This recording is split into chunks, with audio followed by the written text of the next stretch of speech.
참사 이틀 만에 또 돌진 사고. 김묘성 기자님, 서울시청역 이 역주행 사고 오늘 발인이 있었습니다. 그런데 이 사고 말고 또 사고가 있었어요? 네, 그렇습니다. 시청역 사고로 정말 많은 시민들이 여전히 슬픔과 충격에 잠겨 있는 가운데 말씀하신 것처럼 어제 또다시 차량 돌진 사고가 있었고 역시나 사람들이 다쳤습니다. 사고 당시 상황이 한 차량의 블랙박스에 고스란히 찍혔는데요. 영상 함께 보시겠습니다. 주황색 택시입니다. 한 대가 다른 차량 사이로 돌진을 합니다. 그 과정에서 택시는 행인을 친 뒤 나뭇가지까지 들이받고서야 멈춰서게 됐는데요. 놀란 시민들의 비명소리가 들렸고 사고 직후 한 시민이 이렇게 택시의 뒷문을 열더니 운전자에게 밖으로 나오라고 손짓하는 모습까지 찍혔습니다. 안지정 기자님, 지금 영상을 보니까 뭐 비명소리도 좀 들려요. 저거 어디입니까, 저곳이? 네, 어제 오후 5시쯤인데 국립중앙의료원 응급실 앞 주차장에서 70대 택시기사가 몰던 차량인데 응급실에 손님을 내려준 뒤 주차장을 빠져나가기 위해서 유턴하던 중 이 사고가 발생한 겁니다. 후진을 하던 택시가 구급차를 먼저 들이받았고요. 다시 한번 앞으로 나가면서 건물 외벽까지 또 들이받은 거죠. 그러면서 차량 세대와 시민들을 잇따라 덮친 건데 당초 부상자가 3명으로 알려졌으나 경찰은 2명으로 이를 수정했습니다. 이 사고로 택시 앞부분 범퍼가 크게 훼손이 됐고요. 사이드미러는 떨어져 나갈 정도의 큰 충격이었습니다. 게다가 콘크리트로 된 응급실 외벽 역시 구조물이 그대로 노출될 정도로 이 사고의 크기를 알 수 있었는데요. 또 지금도 이 널브러진 파편들이 사고 당시의 충격이 어느 정도인지 알 수 있게 해주고 있습니다. 중상자는 사고 직후 곧바로 이 국립중앙의료원으로 옮겨서 치료를 받았는데 다행히 생명에는 지장이 없는 것으로 전해졌습니다. 그리고 이 택시기사는 교통사고 처리 특례법상 치상 혐의로 입건돼 경찰 조사를 받았는데 이 국립중앙의료원 같은 경우 지난 1일 서울시청역 사고로 발생한 이 참사 사망자의 빈소가 차려진 곳이기도 합니다. 다만 이 부상자는 빈소를 찾은 조문객은 아닌 것으로 확인이 됐습니다. 이게 참 지난 1일 날 시청역 앞에서 정말 충격적인 그런 역주행 사고가 있었는데 이틀 만에 또다시 차량이 병원으로 국립의료원으로 돌진하는 그런 일이 있어서 정말 이러다가 우리 국민들 트라우마에 이렇게 빠질 수도 있겠어요. 이거 무서워서 길거리 지나다닐 수 있겠습니까? 특히나 이곳에는 이제 시청역에서 안타깝게 숨진 그분들의 이 빈소가 있는 곳이었는데 충격이 더 컸던 것 같습니다. 자, 70대 택시 운전자가 이 택시를 몰고 중앙의료원으로 돌진했는데 왜 그랬을까요? 집착 한번 보겠습니다. 뒷발진이라는 주장이 좀 있었거든요. 혹시 뭐 기억이 안 나신다고 하셨는데 혹시 어떤 말씀? 혐의 전부 인정하실까요? 어떤 상황인지 좀 설명하세요. 어떤 상황인지? 네, 전혀 몰라요. 조사에서 어떤 이야기 나누셨나요? 조사로 얘기한 거 없어요. 필요한 거 여기다 제출해야 될 거밖에 없어요. 그래 좀 보험 그런지 안 그런지 운전자분은 뒷발진 주장하셨다고 하시는데 회사 쪽에서 어떻게 보세요? 2명이 다쳤고 1명이 중상입니다. 정말 큰일 날 뻔한, 또 실제로 중상까지 입었으니까 큰 사고였음이 분명하고 이 시청역 사고 때문에 이 정신적 트라우마까지 좀 생길 수 있는 그런 일인 것 같습니다. 여기서도 급발진이라는 주장이 있네요. 그러니까 사고 직후에 음주 측정을 했거든요. 음주 측정을 해봤는데 운전자가 음주를 하지 않은 것으로 나타났습니다. 그래서 운전자는 뭐라고 얘기하냐면 사고 당시를 명확하게 기억하고 있는데 손님을 내려드리고 돌아오는 과정에 차가 붕붕거리면서 말을 듣지 않았다는 지금 증언을 하고 있습니다. 이거 물론 운전자의 증언입니다. 그래서 급발진을 주장하고 있는 상황이고요. 음주 측정 결과 음성은 나왔지만 마약 간이 검사도 시약 검사를 했거든요. 거기서 양성 반응이 나왔습니다. 그럼 뭐 마약이냐? 그건 아닌 것 같고요. 현재 70대 택시 운전사에게 마약성 진통제 성분이 검출된 것으로 이렇게 알려지고 있습니다.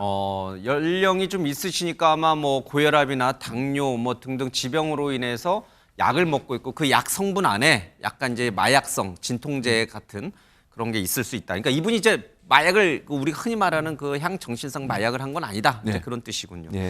호주연 변호사님, 이 마약이라고 우리가 얘기를 해도 되는 거예요? 그러면 이런 상황에서? 이게 마약성 진통제이기 때문에 마약 성분, 일종의 모르핀 성분이 포함되어 있는 약을 복용했을 가능성이 있다는 겁니다. 이게 간이 시약 검사가 이 빨리 결과가 나온다는 장점이 있긴 하지만 예. 그게 가끔은 이제 오류가 있는 경우도 있고 이 정밀 검사에 비해서는 아무래도 정확도가 좀 떨어지는 경우들이 많이 발생할 수 있거든요. 예. 그리고 이 우리가 흔히 알고 있는 어떤 약물에 마약에 취해서 고의적으로 마약을 복용하고 운전을 했다 이렇게 생각을 하면 안 되는 상황이라는 생각은 일단은 들고요. 예. 왜냐하면 경찰에서도 뭐라고 얘기를 하냐면 체포 당시 운전자가 마약을 복용한 사람처럼 뭐 휘청거린다든가 뭐 이런 이상 증세를 보이는 상황은 아니었다라는 거예요. 그러니까 감기약만 먹어도 일단 성분 자체가 포함되어 있는 약물이라고 하면 예. 간이 시약 검사에서 약물류에 대한 양성 반응이 나올 수가 있기 때문에 이 부분 좀 정밀 검사를 거쳐야 된다는 것이 이제 경찰의 판단이고요. 예. 실제로 운전자가 뭐라고 얘기를 했냐면 아까 앵커께서 말씀하신 것처럼 고지혈증과 당뇨 그리고 혈압 같은 지병들이 많았다는 거예요. 그래서 예닐곱가지 약을 처방을 받았고 특히 점심 식사 이후에 식사 후에 이제 약을 먹잖아요. 그래서 예. 약을 한꺼번에 먹였다라고 진술을 했다는 겁니다. 이렇게 지병으로 복용하는 약이 많다는 진술을 토대로 정밀 검사를 거쳐 봐야 될 것 같고요. 음성이 포함된 블랙박스 영상도 확보를 한 상황이고 또 사고 기록 장치 우리가 EDR이라고 하죠. 예. 이것도 추가적으로 분석할 계획입니다. 지병이 있어서 예닐곱가지 약을 먹었다 점심 이후에. 최민경 원장님, 이게 혹시 이렇게 어떤 영향을 줄 수 있나요? 운전 행태? 일단 마약성 진통제 자체도 이제 처방을 받아야 되는데요. 네. 대부분은 먹는 약보다 이게 몸에 묻힌 뒤에 패치를 사용하게 됩니다. 그래서 약간 졸릴 수는 있겠지만 그렇다고 해서 운전을 하는 게 불가능한 정도까지 되는 분은 많지 않고요. 예. 그런 다음에 이제 감기약 같은 경우도 이분이 감기약을 드셨다 그러면은 콧물 나오지 않게 하는 항히스타민제 같은 경우에는 영향을 줄 수 있습니다. 예. 그러나 사실 약보다 먼저 생각해야 되는 건 이분의 이제 지병인데요. 예. 이분이 당뇨가 있으십니다. 그래서 이제 당뇨 같은 경우에는 식사를 조금 거르거나 하면은 갑자기 고혈당이 될 수도 있고, 식사를 거르면 저혈당이 될 수도 예. 있고, 본인은 먹었다고 생각하지만 며칠 전부터 당뇨약을 안 먹고 있었으면도 고혈당이 될 수도 있습니다. 그러면 그때는 오히려 저혈당일 때 쇼크 비슷하게 오면서 의식을 갖다 잠깐 잃을 수 있기 때문에 예. 아마 처방약이 주는 작용보다는 일단 그 당시에 혈중의 당의 레벨을 갖다 측정하는 게 더 중요하지 않나 하는 생각도 해봅니다. 지금으로서는 저 택시가 왜 국립중앙의료원으로 돌진해 갔는지 그게 정말 여러 지병 때문에 먹은 약 때문인지 아니면 급발진 때문인 것인지 아니면 또 고령 운전자의 어떤 운전 실수일지 그건 아직 확실하게 우리가 알 수는 없습니다. 이거는 이제 경찰이 조사를 좀 해봐야 아는 거고. 근데 최 원장님, 제가 앞서도 얘기했는데 이 시청역 사고가 굉장히 우리 국민에게 충격을 줬잖아요. 네. 이거 무서워서 길거리 돌아다닐 수 있겠느냐. 인도에서도 이렇게 사람이 죽고 그러는데 근데 바로 이틀 뒤에 이런 또 택시가 차량 돌진을 했더니 이러다 진짜 온 국민이 정신적 트라우마에 빠지겠어요. 그 길거리가 너무 무서워지겠어요. 네. 그러나 그걸 이제 우리가 이제 여전히 예. 뭐 지금 이제 이런 말이 또 마음에 와닿지는 않을 수 있겠지만 여전히 확률을 계산해 보면 안전합니다. 만약에 이런 우리 사고 대한민국의 거리는 안전하다. 왜냐하면 이렇게 많은 분들이 다치는 이런 사고는 지난 우리 반년 동안에 2번 일어난 겁니다. 예. 아마 뉴스에 나온 거 몇 번 뭐 덮치고 그걸 하더라도요. 예. 한 달에 한 번 꼴도 채 사건이 일어나지 않았습니다. 우리나라에 다니는 수없이 많은 차와 수없이 많은 운전자를 생각했을 때 이 예. 사고가 길에 앉아 있는 나한테 일어날 확률은 진짜 매우 매우 적습니다. 그렇기 때문에 예. 그거를 생각했을 때 우리 다치신 분한테는 너무너무 안타깝지만 이거 자체가 어떤 시스템의 문제라든가 굉장히 위험하다라고 생각하는 것 또한 조금은 지나친 공포가 아닌가 하는 생각을 해봅니다. 예. 우리 원장님은 이제 전문가니까 이렇게 말씀을 하시는데 우리 어르신들은 늘 그러잖아요. 집 밖은 위험하다. 이불 밖을 벗어나지 마라.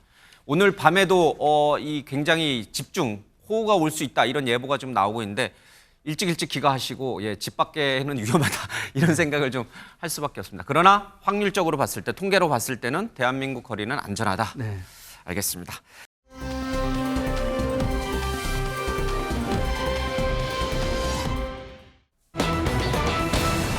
시청 참사 가해자 병원 조사 허주연 변호사님, 이 가해자에 대해서 이제 경찰 조사가 본격적으로 시작이 됐나요?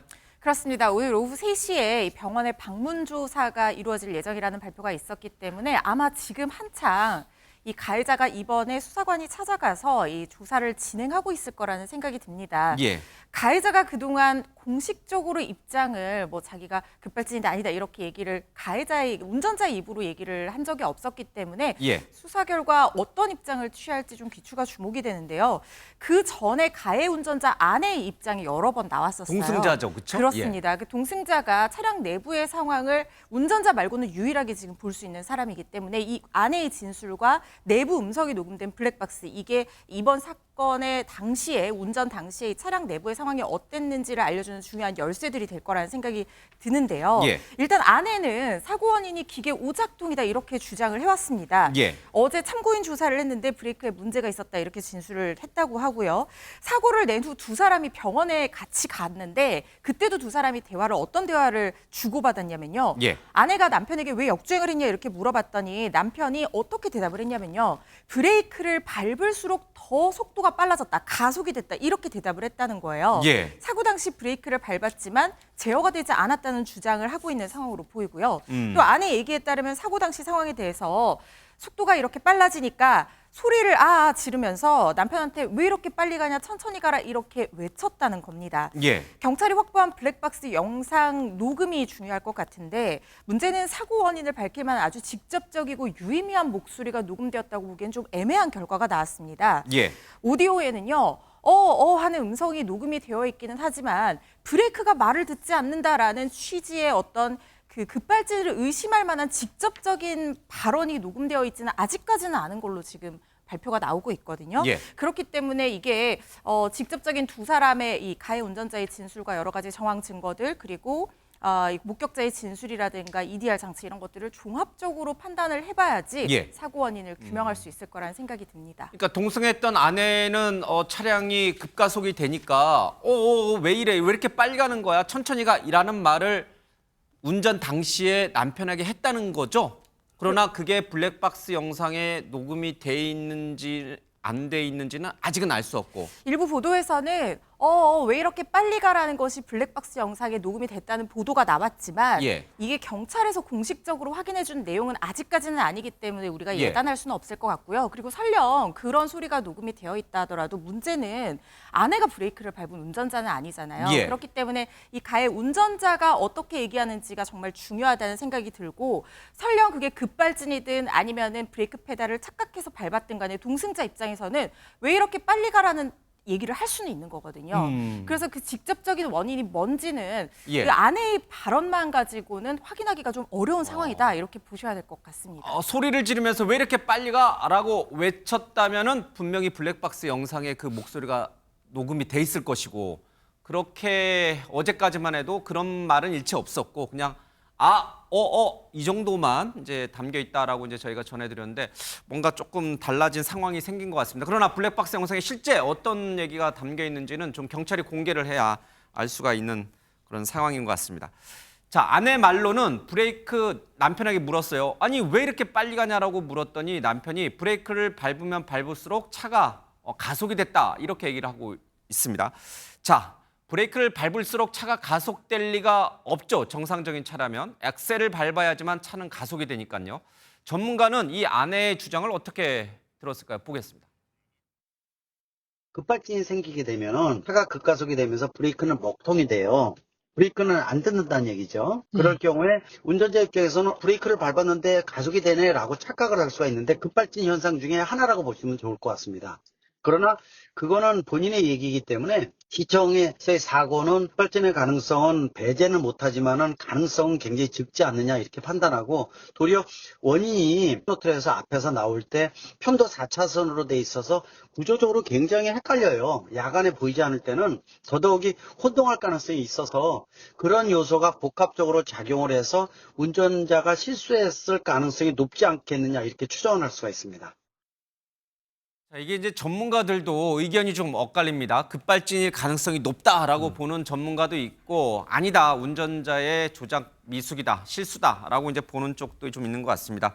브레이크를 밟았는데도 차가 가속이 된다고 하면은 그거는 뭐 말씀드린 대로 급발진일 가능성이 높지만 운전자가 악셀을 브레이크로 착각을 해서 그냥 갔을 수도 있는 거잖아요. 그렇죠? 네, 그럴 가능성도 있죠. 예. 지금은 어느 것도 예단할 수 없는 상황인데 사실 이제 가해 운전자 아내는 뭐라고 그러냐면 남편의 고향도 서울이고 직장도 서울이라 예. 서울 지리를 잘 알고 있기 때문에 길을 헷갈려서 잘못 들어갔을 가능성은 없다고 좀 주장을 하고 계세요. 예. 물론 이제 운전자 아내의 주장이고요. 그리고 사고 현장도 초행길이 아니어서 잘 알고 많이 왔다 갔다 한 곳이다. 예. 또 하나는 이 차량이 소유주가 이제 아내분이신 것 같아요. 그렇지만 남편이 이 차량을 아내가 소유하고 있는 차량을 자주 운전했기 때문에 익숙하다 이 차량에 대해서도 실수할 이유가 없다라고 얘기를 하고 있고 그리고 이제 또 하나 가해 운전자의 나이가 68세시거든요. 예. 68세다 보니까 사고 원인 중 하나가 고령일 가능성에 대한 지적이 나오고 있습니다. 여기에 대해서 또 이 아내분은 뭐라고 그랬냐면 고령은 다 나름이라고 주장을 하면서 나이가 똑같아도 남편은 육체적으로 건강한 사람이고 별다른 지병이 없었다라고 일축하고 있는 상황입니다. 예. 안진영 기자님, 우리가 어제도 얘기했습니다만은 이 운전자는 40년 버스 화물 이 기사 경력을 갖고 있는 베테랑 중에 베테랑이잖아요. 네. 그 안에서도 또 무사고라고 하죠. 무사고 운전자. 예. 네. 근데 어떻게 이런 일이 벌어질 수 있을까? 단순히 40년 만에 정말로 실수란 게 아니냐라고 또 의문을 가질 수 있는데 이와 관련해서 한 현직 비사가 굉장히 의미심장한 증언을 했습니다. 그 내용을 보면은 이 버스 페달이 자동차 페달과는 좀 다르다는 겁니다. 예. 저희는 일반적으로 자동차 페달밖에 모르는데 이 버스 페달 같은 경우는요. 브레이크와 엑셀 페달이 모두 이렇게 나란히 앉아 왼쪽입니다. 예. 저렇게 그래서 발 뒤꿈치를 대고선 발만 살짝 밟으면 되는 오르간 페달이라는 거죠. 근데 예. 우측 이 시청역 돌진 차량을 보면은 대부분의 차량이 저렇게 돼 있죠. 왼쪽이 브레이크, 오른쪽이 가속 페달로 되어 있습니다. 근데 이 버스 같은 경우는 위급시 딴 생각을 하다 착각하는 경우도 있고 그래서 브레이크로 착각해서 발생하는 터미널 내 안전사고도 왕왕 있다라고 이 버스 기사는 얘기를 하고 있습니다. 예. 즉 여기서 이 증언을 바탕으로 해서 하나의 가설을 세워보면은 일반적으로 지금 보면 브레이크 페달이 버스에서는 세로로 길게 돼 있죠. 예. 근데 보면은 일반 차량에는 오른쪽에 가속 페달이 세로로 길게 돼 있습니다. 저 버스 기사가 혹시 당황해서 브레이크 페달로 생각을 하고서는 저 가속 페달을 밟은 게 아니냐 하는 합리적 의심을 해볼 수가 있다는 겁니다. 예. 이거는 그러나 사실인지 아닌지는 몰라요. 그렇죠? 네, 맞습니다. 예. 네.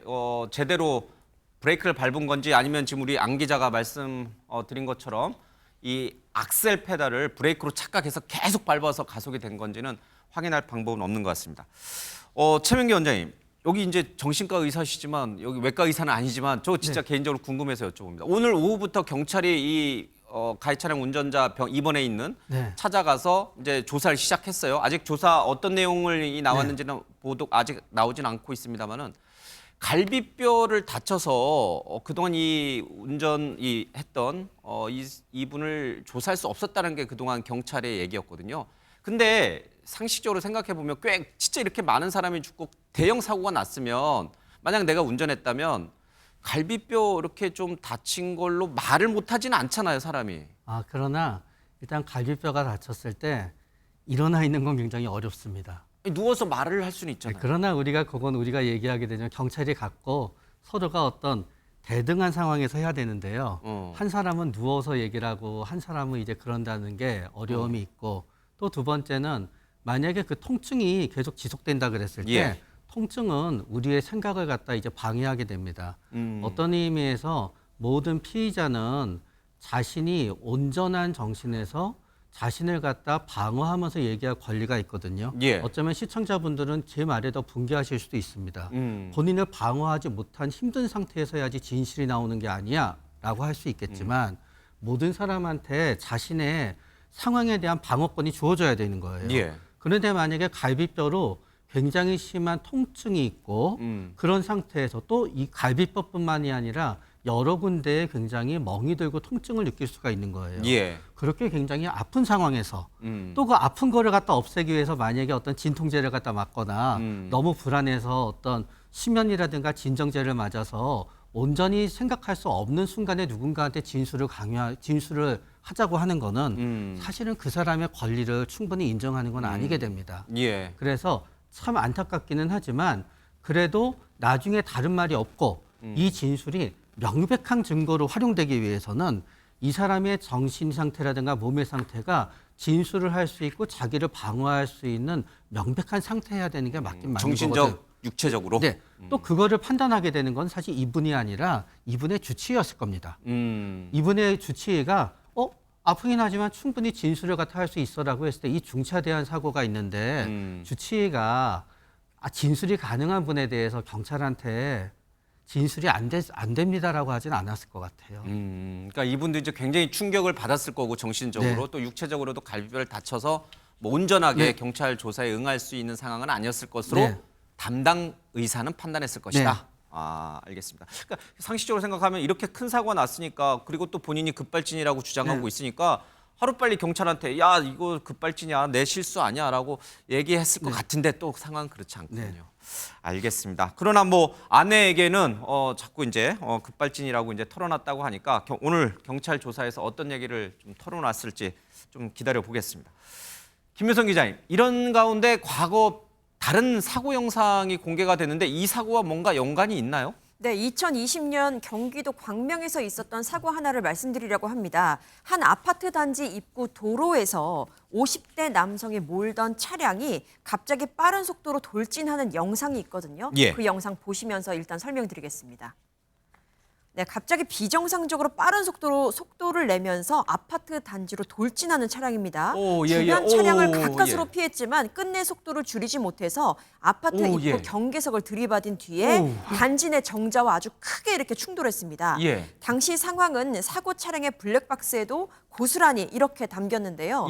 딸을 태우고 있었거든요. 딸을 아이고야. 태운 채 50대 운전자가 아파트 단지로 들어서자 순식간에 차량이 돌진을 하고요. 어이구야. 엄청난 굉음과 함께 차가 가속이 됐다면서 브레이크를 밟았고 시동을 끄려고 했지만 작동하지 않았다 이렇게 주장한 바 있습니다. 어이구, 애는 안 다친 거죠? 같이 타고 있었다고 하는데, 천만 다행인 것 같습니다. 어쨌든 뭐 사람이 다치지 않았으니까 다행이긴 한데, 영상만 보니까 너무 끔찍합니다. 허주연 변호사님, 이 영상과 지금 방금 본 영상과 시청역 사고는 뭐 어떤 관련이 있어요? 지금 이 영상에서 보신 사고 차량이요. 이번 시청역 사고를 일으킨 차량과 제가 이름을 말하기는 좀 그런데 H사의 H사의 지읒. G 모델의 같은 2세대 모델이라는 거예요. 연식만 하나가 차이가 납니다. 지금 영상으로 보신 사고 차량이 2017년식이고요. 이번 시청역 사고 차량이 2018년식이고 일단 모델은 똑같다는 거죠. 그리고 이 모델이 지금 뭐 직접적인 관련은 없는 부분일 수 있습니다만 일각에서 얘기하기로는 리콜이 한번 됐었어요. 그때 이제 뭐 유압 장치랑 이 제동 장치의 부품이 이제 합선이 돼서 불이 날 우려가 있다는 이유로 한번 리콜이 됐고 이번 시청역 차량 같은 경우에는 이 부품은 이미 교체가 된 상태라고 합니다. 그래서 이 두 차량이 유사한 모델인데 지금 굉장히 비슷한 사고가 난 상황이잖아요. 그래서 지금 사람들이 여기에 주목을 하고 있는 건데 그런데 이 영상은 사람들이요 영상을 보여주고 이게 급발진 같냐라는 물음에 어떻게 대답을 했냐면 15,000명 가운데 91%가 급발진으로 보인다고 응답을 했어요. 뭐 여러 가지 판단 근거가 각자 있었겠지만 가장 큰 이유는 지금 보세요. 브레이크 등에 점등이 돼 있었거든요. 근데 지금 이번 시청역 사고 차량 같은 경우에는 경찰 발표에 따르면 보조 브레이크 등에 점등이 되어 있지 않았다라고 얘기를 했어요. 보통 급발진 의심 사고의 경우에 브레이크 페달 자체에 센서가 있기 때문에 브레이크를 밟아서 그걸 듣거나 듣지 않거나 등에는 불이 들어오는 경우가 많습니다. 그런데 요즘에는 또 이게 전자식 브레이크가 많아서 요즘 나오는 신형차들은 그래서 이게 반드시 밟는다고 해서 뒤에 센서가 불이 들어오지 않을 가능성도 있다는 전문가 얘기도 있거든요. 그래서 우리가 브레이크 등의 점등이 됐냐 안 됐냐를 두고 그거 하나만 가지고 이게 급발진은 아니다 판단할 수는 없겠지만 어쨌든 많은 급발진 사고에서 브레이크를 밟았지만 차량은 가속이 된다라는 것이 운전자들 주장이고 뒤에 등이 점등되는 그런 양상을 보이는 것과 이번 시청역 사고와는 다소 다른 부분이 있기 때문에 이 영상이 사람들이 더 눈길을 끌고 있는 것 같습니다. 당연히 눈길이 가는 거는 뭐 너무나 당연한 것 같습니다. 또 공교롭게도 같은 제조사의 비슷한 모델이었다라고 하니까 당연히 시청자분들 또 우리 국민이 관심을 갖는데 이 해당 차량 회사에서는 차량 결함은 없었다 이제 이렇게 좀 얘기를 하고 있습니다. 그러니까 너무 섣불리 이 차량이 문제가 있는 차량이네라고 생각해서는 또 안 됩니다. 그렇죠? 일단 경찰 조사가 다 나올 때까지는 그 어떤 것도 편견을 갖지 말고 선입견을 갖지 말고 좀 지켜봐야 될 것 같습니다. 안진영 기자님, 9명이 죽고 7명이 다치는 정말 그것도 서울 안전하다고 하는 교통 질서를 잘 지킨다라고 하는 대한민국에서 이런 일이 벌어졌습니다. 그런데도 불구하고 정말 이해가 안 되는 일들이 있어요. 어떻게 대한민국 수도 서울 한복판에서 이런 대형 사고, 교통사고가 일어날 수 있을까? 정말 이해가 안 되는데 또 있어요? 네, 이와 관련해 가지고서는 지금 또 하나 경찰 발표 중에서 주목해 봐야 될 것이 있습니다. 예. 바로 스키드 마크 관련된 건데 스키드 마크는 강하게 브레이크를 밟았을 때 마찰력에 의해서 타이어가 녹아서 바닥에 그 형태가 나타나는 걸 말하죠. 예. 근데 어제 경찰 브리핑에서는 마지막 사고 지점과 정차 지점에서 스키드 마크를 확인했다고 얘기를 했습니다. 그런데 1시간 만에 이건 스키드 마크가 아니라 부동액이나 엔진 오일, 냉각수가 흐르면서 나오는 유류물의 흔적이라고 입장을 바꿨다는 거죠. 예. 근데 이게 왜 중요하냐면은 스키드 마크가 나타나는 거는 급발진 여부를 뒷받침할 수 있는 여러 가지 단서 중에 하나로 쓰일 수 있다는 겁니다. 예. 그런데 역주행 전 구간에서 스키드 마크가 하나도 발견되지 않았다. 이건 가해 차량 운전자가 브레이크를 밟지 않았거나 혹은 약하게 밟아서 급제동을 시도하지 않았다는 의미로도 해석될 수 있다는 겁니다. 어제 우리 이 방송에서 스키드 마크 마지막 지점에 스키드 마크가 있다라고 막 열심히 설명해 드렸는데 어제 우리 잘못 오보 방송한 거예요? 그러니까 경찰의 발표가 바뀐 거죠. 그러니까 예. 경찰이 이렇게 하는 것이 사실은 좋지 않은 거예요. 왜냐하면 사실이 뭐든 물론 예. 뭐 잘못된 정보는 바로잡아야 되지만 이게 바꾸게 되면 사람들 입장에서는 뭔가 또 조사가 제대로 안 되는가 이런 오해를 불러일으킬 수 있잖아요. 이런 예. 점에 좀 문제가 있는 건데 전문가들은 이렇게 얘기해요. 스키드 마크는 차량의 동선 파악을 해 보는 것으로 사건 전체를 좌우좌하는 핵심적인 요소는 아니라고 지금 얘기를 하고 있거든요. 그러니까 예. 이거 전체 가지고 모든 걸 판단할 수 있는 건 아니지만 그럼에도 불구하고 경찰이 착각하거나 섣부른 브리핑을 한 것은 좀 오해를 불러일으킬 수 있는 위험성이 있다는 지적을 하고 있는 건데 예. 경찰은 그렇게 얘기해요. 스키드 마크가 급발진 난사가 아니냐는 부분은 맞는 얘기라고 하면서도 어떤 방향성을 갖고 수사하는 것은 아니기 때문에 예. EDR 즉 사고 기록 장치, 블랙박스 영상 등을 통해 객관적인 사건의 실체를 파악해서 노력하고 있다. 이런 그러니까 제가 얘기 드리고 싶은 건 뭐냐면 경찰은 끝까지 잘 조사하고 완성된 것, 결과가 예. 완전히 나온 것만 발표해야지 섣부르게 뭔가를 발표했다가 막 바꾸게 되면요. 그 바꾸는 과정에 대한 의혹이 자꾸 생겨요. 예. 이런 부분은 경찰이 나중에 사고 내용들을 전체적으로 브리핑할 때도 좀 주의해서 할 필요가 있지 않겠나 이런 생각이 듭니다. 그러니까 이게 급발진이냐 아니면 운전자의 실수냐를 우리가 판단할 수 있는 여러 증거? 기준 중에 하나는 이제 블랙박스 영상이잖아요. 블랙박스 영상을 통째로 공개하는 거는 어려운 건가요? 변호사님, 어려워요? 뭐 경찰이 수사기관에 있어서 예. 판단이 된다고 하면 공개를 고려할 수도 있겠지만 그렇지만 이 내용 자체에 어떤 내용이 들어있는지 우리가 확인을 할 수 없는데 굉장히 개인적인 내용이라든가 아니면은 이걸 공개를 했을 때 수사에 어떤 혼선을 줄 수 있는 내용들 왜냐하면 지금 관계자들 그러니까 동승자라든가 운전자가 아직까지 뭐 구속되거나 이런 상태는 아니잖아요. 예. 그러니까 뭔가 그 내용들을 보고 수사에 혼선을 준다라든가 진술이 바뀐다든가 뭐 이럴 가능성도 있는 것이기 때문에 반드시 수사에 필요한 상황이 아니기 때문에 블랙박스 내용을 공개하기는 쉽지는 않을 거라는 생각이 들고 그리고 예. 수사는 기본적으로 밀행성의 원칙입니다. 그렇기 때문에 증거를 국민적인 알 권리 보장이라는 이유가 있다라고 하더라도 통째로 일반에 공개하는 사례는 거의 없다 이렇게 보셔야 될 것 같습니다. 그러니까 종합적으로 이제 경찰이 판단을 내리고 그 판단을 내린 근거를 제시할 때 아마 블랙박스 그 부분도 공개될 수도 있다. 그러나 이것만 먼저 딱 공개할 수는 없다. 예. 근데 이 9명이 죽고 7명이 다치는 대형 참사였잖아요. 근데 이 운전자에 대해서 법원이 체포영장을 기각했어요. 체포영장은 사실상 받아들여지기 좀 어려운 상황이었을 거라는 생각은 들어요. 그래요? 예. 이 사람이 뭐 죄를 저질렀다, 많은 인명피해를 냈다 이것과 별개로 체포라는 것 자체의 요건을 만족시켜야지 영장이 예. 발부가 되는 것인데 체포영장은 가장 중요한 것은 그겁니다. 그러니까 수사기관의 부름에 응하지 않거나 응하지 않을 우려가 굉장히 클 때 이 인신 구속이라는 체포로 이어지게 되는 것이잖아요. 그런데 지금 예. 이 사람은 갈비뼈가 다쳐서 폐를 손상을 입고 병원에 입원을 하고 있는 상태이고 예. 그리고 수사에 응하지 않겠다는 액션을 보인 적이 아직까지는 없어요. 그렇기 때문에 법원에서 지금 단계에서 체포영장으로 반드시 인신을 구속할 필요는 없다라고 판단을 해서 영장을 기각한 상황으로 보이고요. 예. 체포되지 않았다고 해서 수사가 진행이 되지 않거나 뭐 지금 어려운 상황까지 보이지는 않는 상황이고 지금 수사기관이 말씀드린 것처럼 입원한 병실로 찾아가서 수사 중이니까요. 예. 어떻게 될지 결과를 좀 지켜봐야 될 것 같습니다. 근데 이 운전자는 뭐 여러 가지 그 급발진이나 하더라도 여러 가지 벌점을 맞게 돼 있잖아요, 그렇죠? 그렇습니다. 이게 도로교통법과 관련 시행규칙, 시행 영상에 보면은 그러니까 사고 이후 72시간 기준으로 사망자 한 명마다 벌점이 90점, 그리고 뭐 3주 기준으로 중상을 입은 사람한테는 15점, 뭐 이런 식으로 벌점이 단계적으로 예. 부과가 되도록 되어 있는데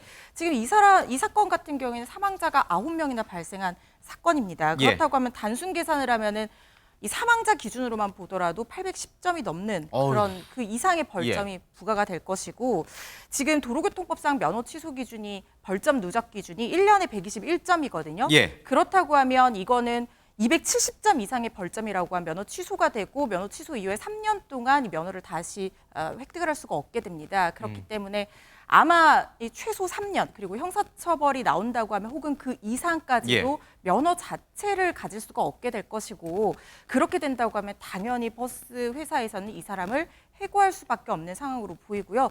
고령인 점을 감안하면 아마 다시 운전을 하기는 쉽지 않은 상황이 되지 않을까 예상이 됩니다. 예. 뭐 교통조사계에서 30년 근무했던 경찰이 그런 말을 하더라고요. 단일 사건으로 이렇게 많은 벌점을 맞는 경우는 처음이다라고 이제 얘기를 하고 있습니다. 김윤성 기자님, 오늘 발인식이 있었죠? 네, 그렇습니다. 시청역 참사로 숨진 희생자들의 발인이 오늘 오전 잇따라 엄수됐습니다.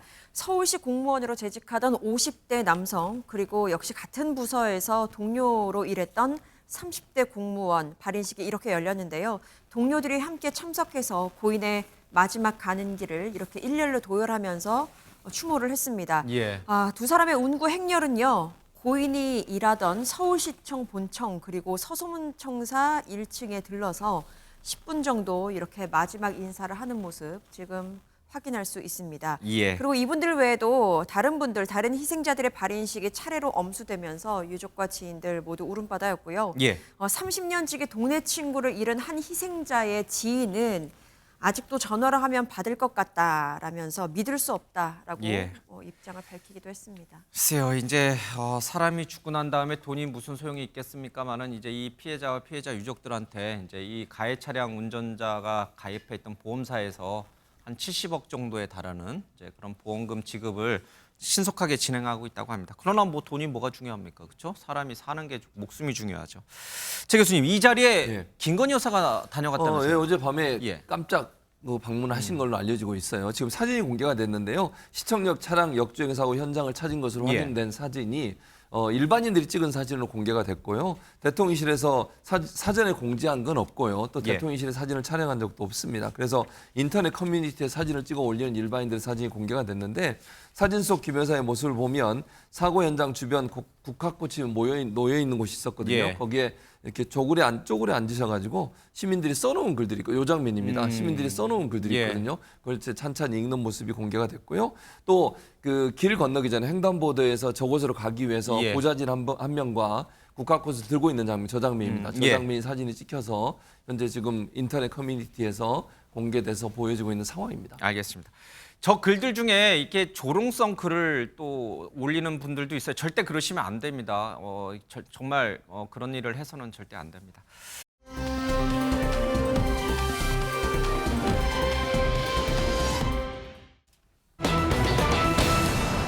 김호중 호화 전관 손 뗐다. 안진영 기자님, 김호중 씨 소식이네요? 네, 맞습니다. 뺑소니 혐의로 기소된 이 김호중 씨, 원래 그 전관 변호사로 사라진 조남관 변호사가 변호를 맡아왔는데 10일 첫 공판을 앞두고 돌연 사임했다는 겁니다. 서울중앙지법에 지난 3일 사임계를 제출했는데, 조 변호사는 한 매체를 통해서 의뢰인과 검찰 수사 단계까지만 변호하기로 계약했다고 밝혔고, 기소가 됐고 추가로 새 변호사도 서임돼 내 역할은 끝났다는 사임 이유를 밝혔습니다. 조 변호사는 27년간 검사로 활동했는데 이 기간 검찰총장, 직무대행 등 굵직한 이력이 있기 때문에 최초 김호중 씨가 조 변호사를 선임했을 때 호화 전관이라는 얘기가 비판이 크게 일었습니다. 호 변호사님, 원래 이렇게 검찰 수사 단계까지만 변호하고 이제 재판은 또 다른 변호사가 하는 경우가 덜어 있나요? 네, 덜어 있습니다. 이게 뭐 아주 이례적인 상황은 아닐 수 있습니다. 보통 이제 수사 대응 단계까지만 선임을 하는 경우도 있고, 수사 대응을 하면서 공판으로 뭐 기소가 된다고 하면 공판 단계까지 같이 선임을 하는 경우가 있는데, 수사 단계에서 선임을 계약을 할 때 무죄 대응을 하겠다라고 하는 경우에는 보통 공판 단계까지 계약을 미리부터 하지는 않는 경우들이 많죠. 그렇지만 이 사건에서 어떤 계약 내용이 있는지 제가 정확하게는 알지는 못합니다만은 사실 공판 단계까지 계약을 했다 손치더라도 지금 수사 대응 자체에서 이 김우중 씨가 뭐 불구속이 됐다라든가 음주운전 말고 다른 혐의를 벗었다든가 이런 부분이 없고 사실상 김우중 씨에게 굉장히 불리하게 돌아갔잖아요. 아마 이런 부분 때문에 공판 단계의 선임 계약 자체를 김우중 씨에서 취소했을 가능성도 있습니다. 또는 조남관 변호사가 이 대중의 이목이 부담스러워서 사임을 했을 가능성도 배제할 수는 없습니다. 김민성 기자님, 이게 좋은 일이에요? 나쁜 일이에요? 김우중 씨에게는? 글쎄요, 뭐 좋은 쪽으로 판단을 해서 이렇게 결정하는 것이 아닌가 싶은데 일단은 조남관 변호사가 전관 변호사이기 때문에 근데 그분이 사임을 표명했기 때문에 이제는 초호화 변호인단이 아니냐 이 문제는 좀 다를 것 같습니다.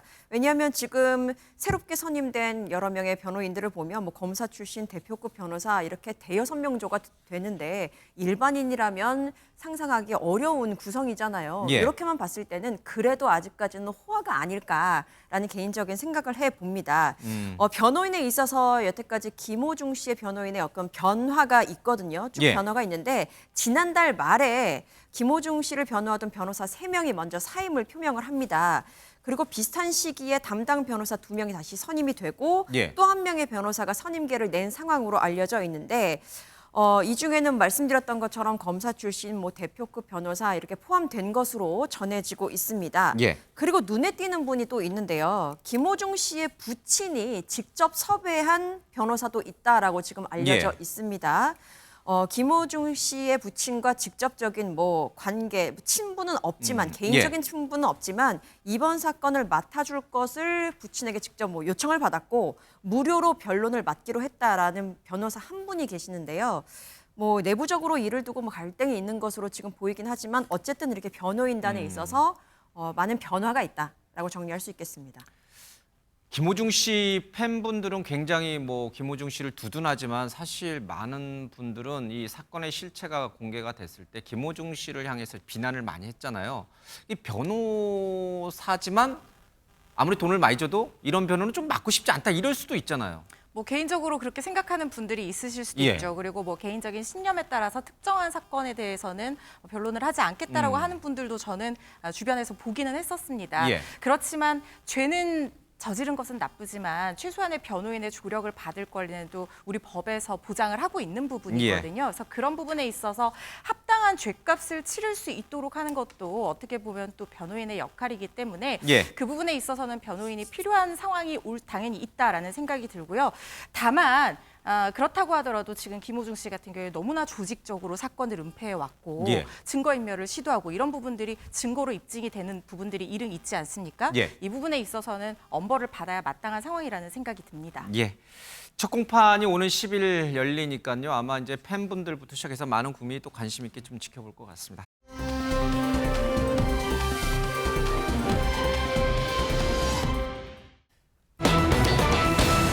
단 3분 만에 40년 전 일본 소환. 이게 무슨 얘기인가요, 김민성 기자님? 네, 지금으로부터 정확히 44년 전입니다. 1980년으로 한번 되돌아가 보려고 하는데요. 이때 일본에서는 한 여가수가 데뷔를 합니다. 그리고 푸른 산호초라는 이름으로 앨범을 발매하는데 그야말로 일본 전체가 떠들썩할 만큼 엄청난 인기를 누리게 됩니다. 그 인기가 어느 정도냐 하면요. 이 노래를 부를 때면 날아가던 비행기도 멈춰서 이 노래를 듣고 다시 날아갔다라는 우스갯소리가 있을 정도로 그만큼 거짓이죠, 뻥이죠. 인기가 엄청났다라고 정리를 해보면서 그런데요 최근 이 노래가 다시 일본에서 다시 엄청난 인기를 누리고 있는데요. 일단 어떤 노래인지 먼저 영상으로 확인하겠습니다.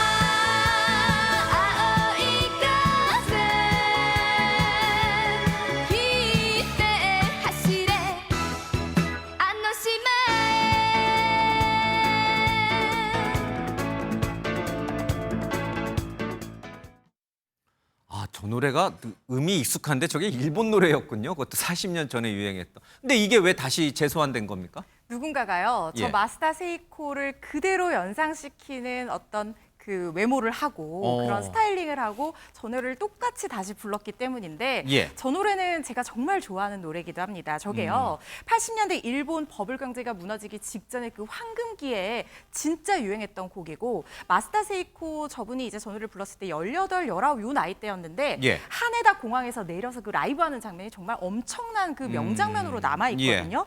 그래서 전 일본이 그야말로 전설적인 아이돌로 뭐 일본 사람이라면 아마 이 노래 모르는 사람은 없을 거라는 생각이 들어요. 그런데 이렇게 누군가가 다시 부르니까 일본에서 80년도에 보았던 그 여가수가 다시 등장한 것 같다.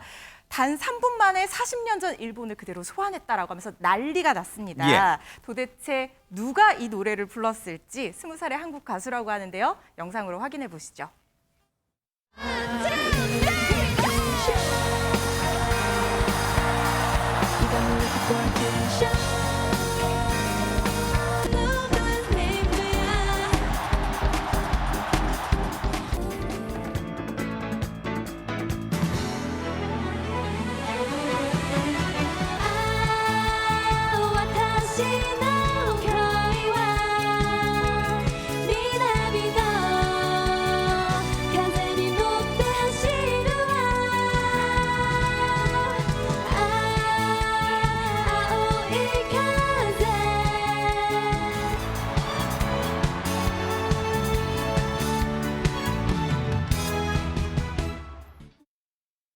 예, 뉴진스 멤버 한이가 부른 노래인데 앞서 처음에 들었던 이 원곡자, 그러니까 원 가수인 마스다 세이코랑 목소리가 아주 똑같네요. 네, 굉장히 유사하죠. 예. 일단 지난달 말에 뉴진스가 일본의 심장이라 불리는 도쿄돔에서 이틀 동안 공연하면서 무려 10만 명 가까이 동원을 했습니다. 예. 일단 한이 씨는 베트남계 호주인이라는 걸 말씀드리고요. 일단 이 한이 씨가 부른 푸른 산호초가 공개 직후 한국뿐만 아니라 일본에서 어마어마한 인기를 누리고 있다는 거죠. 예. 일단 말씀하신 대로 원곡 가수 세이코와 굉장히 여러모로 닮았습니다. 특유의 단발머리, 머릿룩이라고 하죠. 해군과 바다를 연상시키는 옷, 여기에 청량한 음색까지 모든 것을 똑같이 따라했다고 볼 수 있는데 예. 무엇보다 한이가 가발까지 쓰고 잘 보시면 여기서 특유의 손 제스처, 머리를 쓸어 올리는 모습까지 그대로 재현해서 예. 웬만해서는 일본의 중장년 남성들이 반응하지 않는데 그분들까지도 전부 다 들썩이게 만들고 있다는 거죠. 그래서 지금 현재 실제로 일본의 주요 이런 레코드점에는 한이와 그 세이코의 사진이 같이 나란히 걸리는 기현상이 일어나고 있다고 합니다. 그래도 이게 참 좀 특이한 현상이네요, 그렇죠? 아니 왜냐면 저는 이게 그 나이 드신 분들 있잖아요. 예전에 80년대 세이코의 그 모습을 기억하고 있고 그게 엄청난 반향을 교수님도 일으켰으니까. 아는 가수였어요? 마스다 세이코? 사실은 개인적으로는 모르고요. 그러나 음원 많이 들어본 것 같아요. 노래를 들어보니까. 근데 노래는 익숙해요. 그러니까 예. 익숙하죠. 그 정도로 우리에게도 익숙한 정도면 일본 전역은 뭐 거의 난리가 났을 것 같은데 예. 그 모습을 재현해 주는 것에 대해서 너무 고맙다는 표현을 하는 분이 너무 많아요. 일본에서 예. 보니까 이렇더라고요. 일본 팬들 사이에서는 우리도 멋진 시절이 있었다는 걸 추억하게 해줘서 고맙다. 그러니까 80년대 세이코와 함께했던 그 즐거움을 다시 회복해 준 거잖아요. 일본의 전성기가 떠오르는 그렇죠. 이제 그런 느낌 때문에 좋아하는 분들이 너무 많고요. 그리고 이제 일본 대중들은 3분 만에 40년 전 일본을 소환했다라고 하는 반응을 보이고 있는가 하면 예. 한이가 도쿄돔에서 말로 홈런을 날렸다 이런 칭찬까지 하고 있고 예. 이런 표현 우리가 뉴스파이터가 늘 얘기하면서 그런 얘기 하거든요. 한 번만 본 사람이 있어 아니지. 못 본 사람은 있어도 안 본 사람은 있어도 한 번만 본 사람은 김명준 없다. 앵커 오라고 할까요? 네, 그 얘기인데 아니 그거 잘하는데. 일본에서도 이 얘기해요. 예. 이 영상을 못 본 사람은 있어도 한 번만 본 사람은 없다 이런 얘기가 나오고 있고요. 일본의 오리콘 뉴스에서는 1980년대 노래를 청량하게 부르고 환한 미소를 띠며 감미로운 분위기를 만들어 노래 끝난 후에도 충격의 여운이 계속됐다. 이런 극찬이 이어지고 있습니다. 예. 일본도 자신들이 잘 나가던 80년대 황금기를 구가했던 거를 이제 이 노래를 통해서 다시 소환당을. 근데 사실 저도 7080 노래 되게 좋아하거든요. 우리 70년대, 80년대 또 90년대까지 다시 이제 옛날 노래 듣는 젊은이들이 굉장히 많아졌어요. 특히 일본은 근데 그 문화가 더 예. 활발하다는 거죠. 기본적으로 TV를 통해서 다매체 시대인데 옛날 복고 노래도 많이 흘러나오고 있어서 푸른 예. 산호초를 알고 있는 일본의 MZ세대도 적지 않다는 겁니다. 그런데 상대적으로 K-팝 일본도 흐르는 게 아닌가라고 할 수 있는데 예. 중장년층 일본 팬들 입장에서는 뉴진스가 조금은 낯설 수 있는데 이번 푸른 산호초를 부르는 것을 통해서 예. 일본 MZ세대들, 중장년층이 하나로 통합되는 효과를 가져왔다는 겁니다. 이 노래가 얼마나 상징적인지 하나만 말씀을 드리면은 왜 일본을 대표하는 영화이자 한국에서 일본 문화가 개봉된 다음에 처음으로 개봉됐던 영화 그 러브레터 기억하실 겁니다. 있죠. 예. 오겐키 데스카라는 그 대사를 굉장히 유명하죠. 예. 근데 극 중에서 남자 주인공이 첫사랑을 그리면서 죽어가는 그 장면에서 바로 이 노래를 부른다는 설정이 나올 정도로 일본의 그 버블 호황을 상징적으로 보여주는 노래라 할 수 있습니다. 예. 최명희 의원님, 혹시 MBN 현역가왕, 한일 현역가왕 좀 보십니까?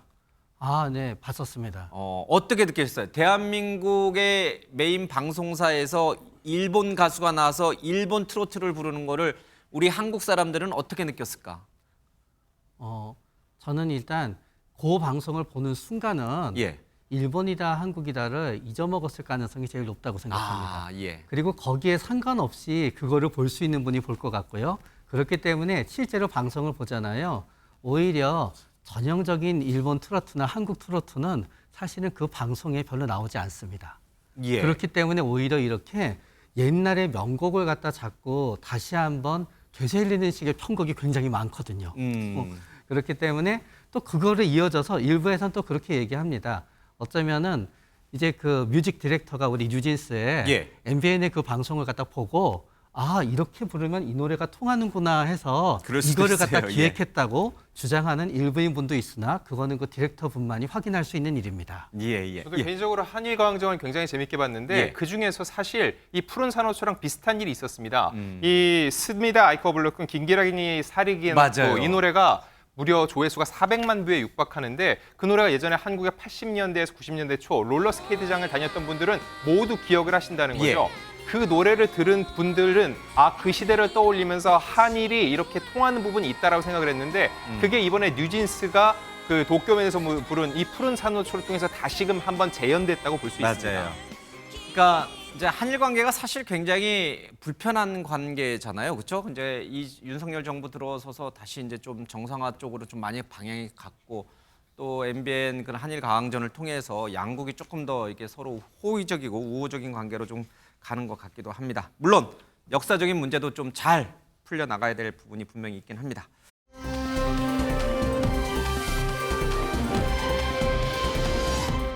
미국에서도 뭐 일이 있었어요? 네, 얼마 전 국내에서 위험천만한 도로를 오리 가족이 건너는 모습 온라인상에서 화제를 모았는데 미국에서도 비슷한 모습이 포착됐다고 합니다. 그런데 동물이 달랐다고 하는데 어떤 동물일지 한번 만나보시죠.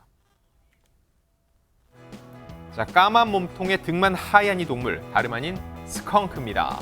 먼저 가던 스컹크들이 뒤에 오던 스컹크들에게 다가오더니 저렇게 여러 마리가 똘똘 뭉쳐서 도로를 건너갑니다.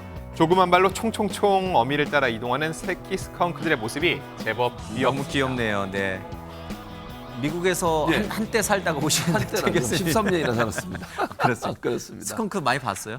많이는 아니고 가끔 예. 봤어요. 도로에서 많이 보이고요. 예. 그리고 이제 저는 이게 스컹크뿐만 아니라 사슴, 그다음에 뭐 다람쥐 이런 동물들 너무 많이 봤는데 로드킬이 너무 많아가지고 예. 지금 미국 같은 경우에 매년 100만 마리 이상의 로드킬, 즉 길에서 차량에 부딪혀가지고 사망하는 사고가 계속 예. 일어난다고 하는데 동물 피해가 좀 특히 많다고 해서 좀 안타까운 건데 저 모습 보니까 저 동물들이 지날 때까지 기다리고 계셨대요. 예. 참 잘하셨습니다.